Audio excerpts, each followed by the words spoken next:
নীল সমুদ্রের শান্ত অতল গভীরে চলছে এক মহাযজ্ঞ। ক্ষুধার্ত ছানাটি যখন মায়ের পেটের বিশেষ ভাঁজে আলতো করে ধাক্কা দেয়, তখনই শুরু হয় স্তন্যপায়ী জগতের সবচেয়ে বিস্ময়কর খাবার পরিবেশন। এখানে গ্লাসে ঢেলে দুধ খাওয়ার সুযোগ নেই, কারণ নোনা জল সব পুষ্টি কেড়ে নিতে পারে মুহূর্তে। মা তিমির দুধ যেন এক ঘনীভূত অমৃত, ঘনত্বের দিক থেকে যা ঠিক টুথপেস্টের মতো। সাধারণ গরুর দুধের চেয়ে এতে চর্বির পরিমাণ প্রায় 10 থেকে 15 গুণ বেশি। কিন্তু কেন এই বিশেষত্ব?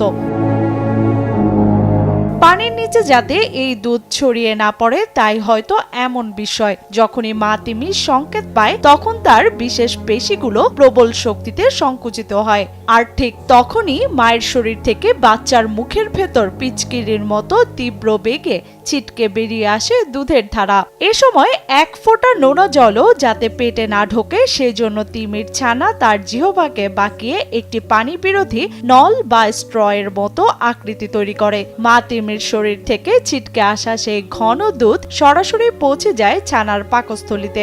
প্রতিদিন প্রায় 200 লিটার এই সুপারফুড গিলে নেয় একটি বাচ্চা তিমি।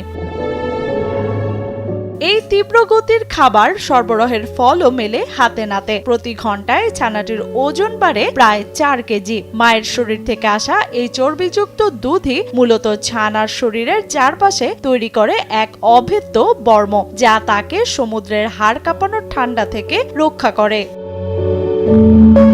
এভাবেই মাত্র 1 বছরের মধ্যে মায়ের দুধ ছেড়ে এই ছানাগুলো নিজেদের শিকার ধরতে শুরু করে। তবে এ সময়টাতে শাবক সব সময় মায়ের কাছাকাছি থাকে এবং সমুদ্রের গভীরে সাঁতার শেখানো সহ বেঁচে থাকার নানা কৌশল আয়ত্ত করে। বিশেষজ্ঞদের মতে, পৃথিবীর সবচেয়ে বড় প্রাণী হিসেবে দ্রুত বেড়ে ওঠার কারণে বাচ্চা তিমির খাদ্য চাহিদা এত বেশি, আর সে কারণে প্রতিদিন 200 লিটার দুধ পান করার তথ্যটি এখন সবার কাছে বিস্ময়ের বিষয় হয়ে উঠেছে। প্রকৃতির এই অদ্ভুত এবং নিখুঁত ভারসাম্য সত্যি বিস্ময়কর।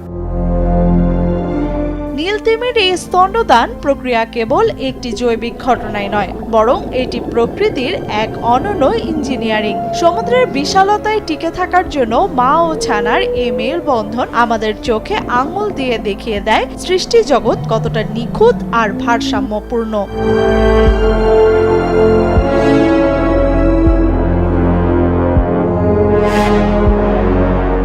লিয়ানা শারমিন, সময় সংবাদ।